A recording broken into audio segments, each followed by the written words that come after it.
When you remove your presence calmly, something unexpected happens. There's no argument, no drama, just a quiet shift. And that silence is where his ego begins to break. Most people believe that if they want to be understood, they need to speak louder, explain more, and defend themselves more clearly. When tension appears in a relationship, the instinct is often to confront, argue, or demand answers. Yet confrontation rarely produces the clarity or respect people hope for. More often it escalates emotions, triggers defensiveness, and allows the ego to dig in even deeper. Calm withdrawal, by contrast, removes the battlefield entirely, and that is why it speaks louder than confrontation ever could. When you confront someone, you are still engaging on their terms. You are reacting to their behavior, entering a space where emotions are heightened and control is contested. Even if your points are valid, confrontation gives the other person something to push against. Ego thrives in these moments because it can deflect, justify, or reverse the narrative. Calmly removing your presence denies ego that opportunity. There is nothing to argue with, nothing to debate, and no emotional spike to feed off. The power of calm withdrawal lies in its restraint. You are not storming off, issuing ultimatums, or announcing your absence. You are simply choosing not to participate in a dynamic that no longer serves you. This quiet decision communicates self-respect far more effectively than words. It shows that you trust your own judgment enough not to seek permission or validation. That certainty unsettles an ego that expected engagement, explanation, or emotional intensity. Another reason calm withdrawal is so effective is that it forces internal reflection. When confrontation happens, attention stays on the conflict itself. Who said what, who is right, who is wrong.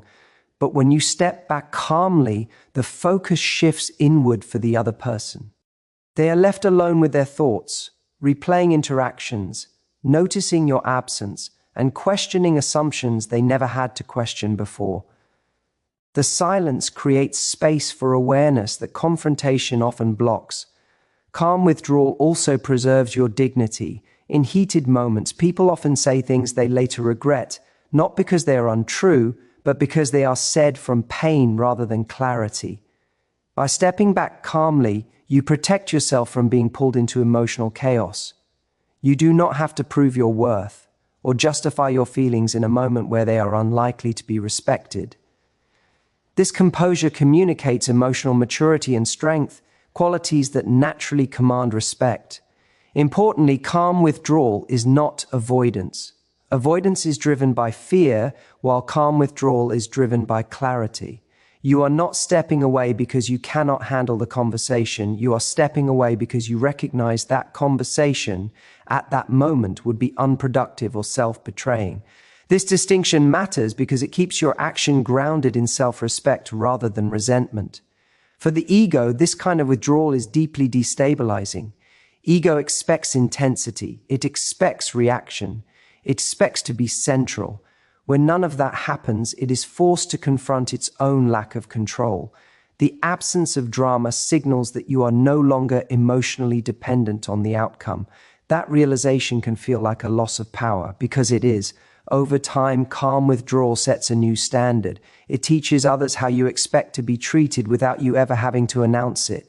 If they want access to you again, it must be earned through respect, consistency, and effort, not through emotional pressure. In this way, calm withdrawal becomes a form of quiet leadership. You are leading the dynamic out of chaos and into clarity, simply by choosing not to engage where your presence is no longer valued. Explain second keynote into 600 words. Without any heading or ending. When you are consistently present, it becomes easy for someone to avoid looking at themselves. Your attention, reassurance, and emotional availability act like padding, softening the impact of their own behavior. They don't have to sit with the consequences of what they say or do because your presence absorbs the discomfort. In that way, your presence can unintentionally protect them from self-reflection. When you remove it calmly, that protection disappears, and what they have been avoiding finally comes into focus. As long as you are there, responding, explaining, and engaging, the dynamic stays external. The focus remains on you, your reactions, your emotions, your patience. This allows the other person to remain comfortable, even if they are behaving inconsistently or selfishly. They may sense something is off, but they don't feel the urgency to change because nothing truly challenges them.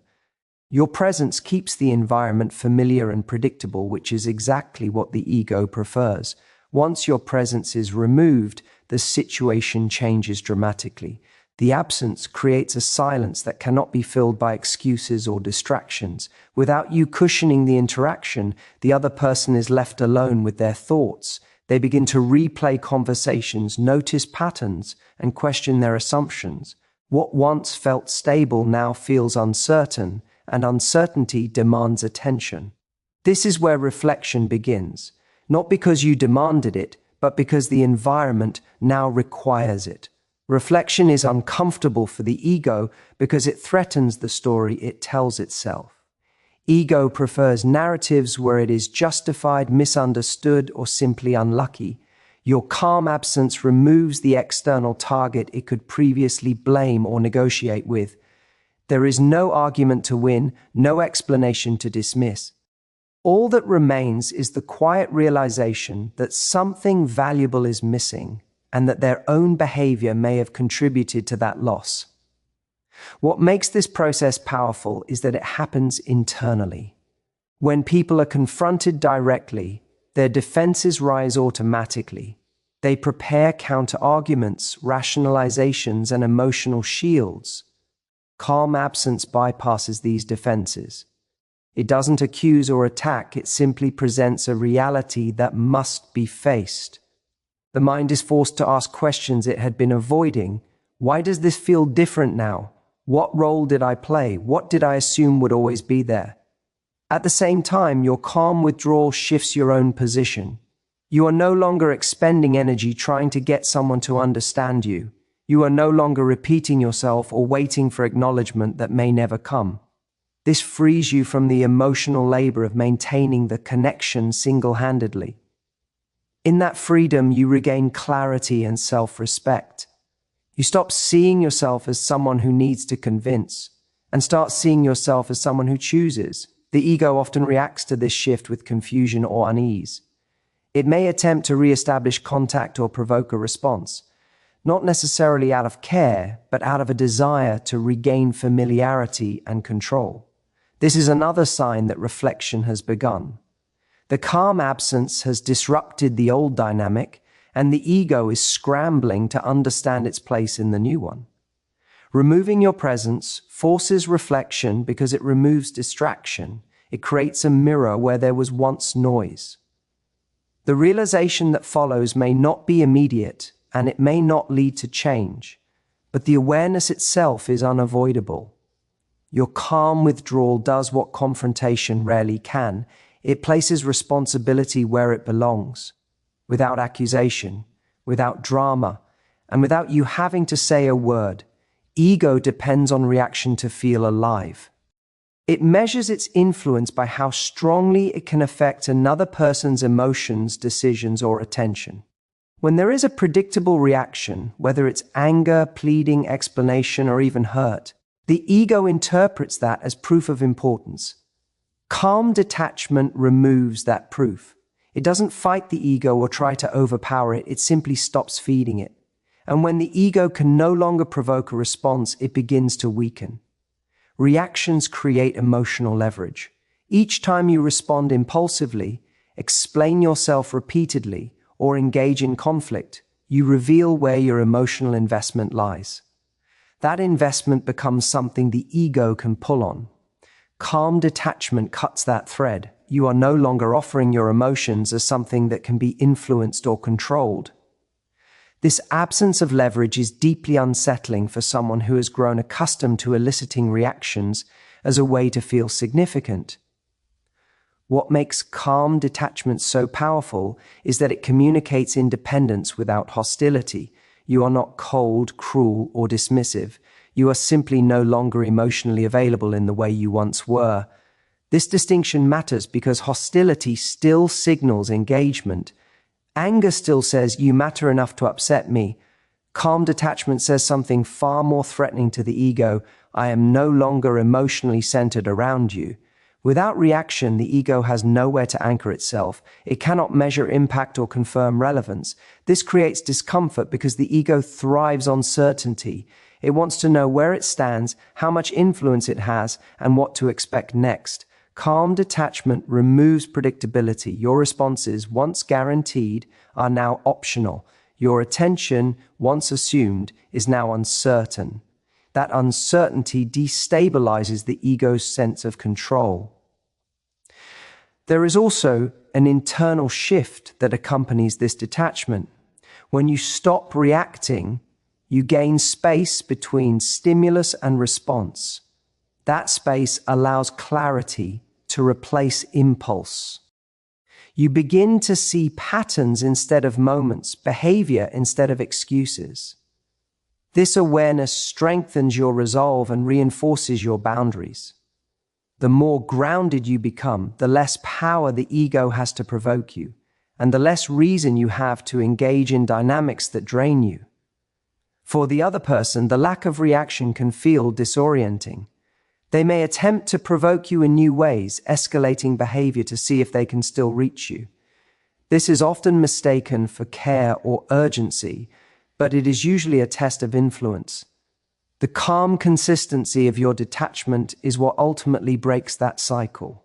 When provocation fails repeatedly, the ego is forced to confront its loss of leverage. Importantly, calm detachment is not about suppressing emotion or pretending not to care. It is about choosing where your emotional energy goes. You are still capable of feeling deeply, but you are no longer offering those feelings to situations that do not honor them. This choice restores balance and self-respect. It teaches others that access to you requires mutual respect, not manipulation or emotional pressure. Over time, the absence of reaction reshapes the dynamic. The ego no longer dominates the interaction because it cannot control the emotional tone. You set that tone through your steadiness. Calm detachment becomes a form of quiet strength, one that does not announce itself but is impossible to ignore. In that stillness, the ego loses its grip, not because it was defeated, but because it was deprived of what it needed most to survive: your reaction. Many people equate peace with indifference, assuming that if someone is calm and composed, it must mean they no longer care. In reality, peace often reflects the opposite: a deep sense of self-respect and emotional security. When you remain calm in moments that once triggered anxiety, arguments, or over-explanation, you send a powerful signal. You are not shutting down emotionally, you are standing firmly in your worth. This composure communicates strength far more effectively than emotional intensity ever could.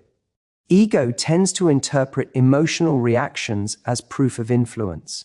When someone gets upset, pleads, or explains themselves repeatedly, it reassures the ego that it still matters, that it can still affect the emotional landscape. Peace removes that reassurance. Calmness tells a different story, that your emotional state is no longer dependent on someone else's behavior. This independence can be deeply unsettling to an ego that once relied on your reactions to feel significant. Peace also reframes the narrative of control. When you are visibly calm, you demonstrate that you are in control of yourself, which is the only form of control that truly matters. You are no longer trying to control the outcome, the other person's feelings, or the direction of the relationship. Instead, you are controlling your responses and protecting your inner balance. This self-mastery naturally commands respect because it is rooted in confidence rather than fear. Other reason peace signals strength is that it reflects clarity. Emotional chaos often arises from uncertainty about where you stand, what you deserve, or how you should be treated. Peace suggests that these questions have been answered internally. You are no longer negotiating your boundaries or seeking reassurance. You know what you will accept and what you will not, and that certainty removes the need for dramatic expression. silence and calm become enough. For the ego, this shift is destabilizing. It expects emotional fluctuation, not steadiness. It expects reactions, not composure. When faced with peace, the ego struggles to find a role. There is nothing to provoke, nothing to fix, nothing to dominate. The calm presence acts like a mirror, reflecting the imbalance without accusation. This can trigger discomfort, frustration, or even a sense of loss, because the ego can no longer position itself as central or necessary. Peace also protects your dignity. When you remain calm, you avoid saying things you might later regret or compromising your values in moments of heightened emotion. You maintain consistency between your words and actions, which strengthens your credibility. Over time, this consistency reshapes how others perceive you. You are seen not as unpredictable or reactive, but as grounded and self-assured. That perception carries weight, especially with someone whose ego thrives on emotional control. Importantly, peace is not passivity. You are not tolerating disrespect or ignoring red flags. You are choosing to disengage from dynamics that do not align with your values. This distinction is crucial because it separates strength from avoidance.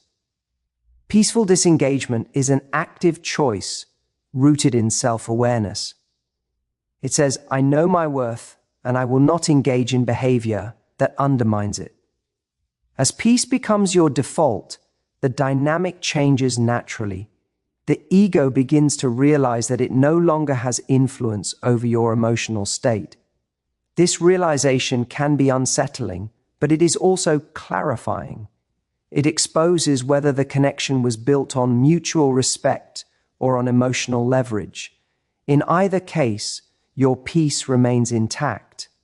And that peace, grounded in self-respect and clarity, stands as undeniable proof of strength rather than indifference. The moment you stop carrying someone else's emotional weight, a profound shift begins. Many people underestimate how much their presence can stabilize another person's ego, often without realizing it. By consistently managing their moods, smoothing over their insecurities, or offering reassurance, you unintentionally become the anchor they rely on.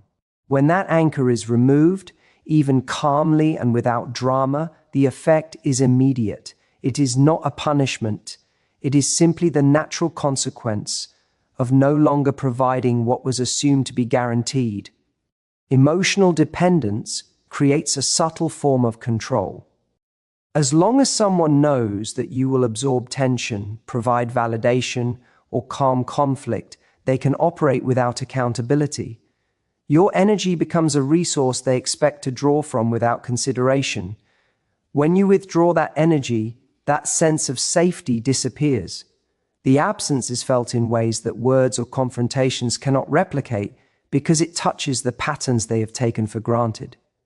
They feel the void precisely because it was always filled by your presence. Calm withdrawal communicates boundaries with clarity. You are not shouting, accusing, or demanding change. You are simply stepping back. The ego struggles with this because it thrives on certainty, predictability, and influence. When your reactions are no longer available, the other person is left facing the reality of their behavior without a buffer. That realization can trigger discomfort, frustration, or even regret. The absence becomes a mirror reflecting the dynamics that have long been unexamined, and the ego cannot deny it because it cannot manipulate what is missing. The impact is also psychological. When someone has relied on your emotional labor, your calm withdrawal forces introspection. They begin to notice patterns that were previously invisible, question their assumptions, and recognize the ways they depended on your availability. The absence is a form of nonverbal feedback that is often more effective than confrontation. It invites reflection without accusation, forcing them to engage with their own behavior in a way that is unavoidable. At the same time, stepping back restores your own emotional autonomy. You are no longer tied to their mood swings, expectations, or attempts at control. That freedom allows you to operate from a place of clarity and strength, rather than obligation or fear of conflict. Your energy, once drained by emotional labor, is reclaimed, and that shift in itself reinforces boundaries. By choosing yourself, you demonstrate the power of self-respect and the importance of maintaining your own emotional equilibrium. This act also reshapes relational dynamics. When your presence is no longer a given, the other person must confront the reality of the imbalance. Either they adjust their behavior to earn access to your energy, or they continue as before and experience the natural consequences of relying on someone who has stepped back.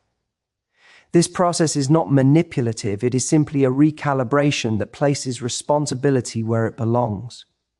Your absence is the catalyst that makes this reckoning possible. Ego reacts strongly to the withdrawal of emotional support because it has lost its point of leverage.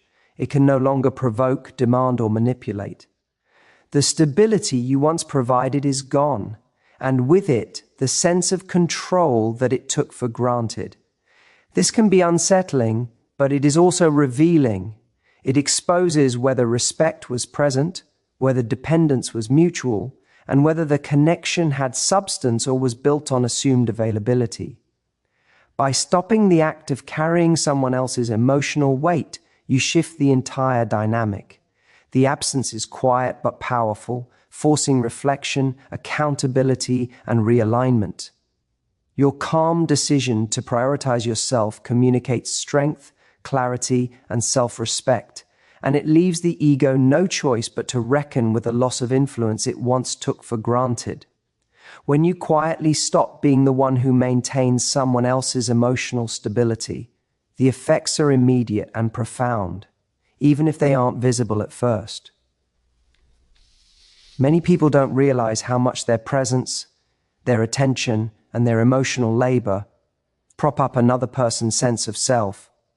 Over time, this energy becomes something the other person takes for granted.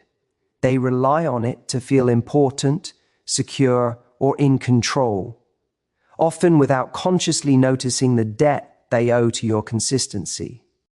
The moment you remove that support, the vacuum exposes the imbalance in the relationship, and it is felt deeply. Ego thrives on access. It feeds on the certainty that your reactions, care, and availability are predictable. Each text, each reassurance, each emotional adjustment you provide becomes fuel. It validates their sense of influence and reinforces the dynamic that keeps them comfortable. When that access is withdrawn, the ego is left in unfamiliar territory. Suddenly, it cannot rely on your presence to stabilize its image, control the situation, or reinforce its significance. The quiet removal of your energy forces the ego to reckon with what it has been missing all along. This shift often triggers discomfort and reflection in ways that confrontation cannot.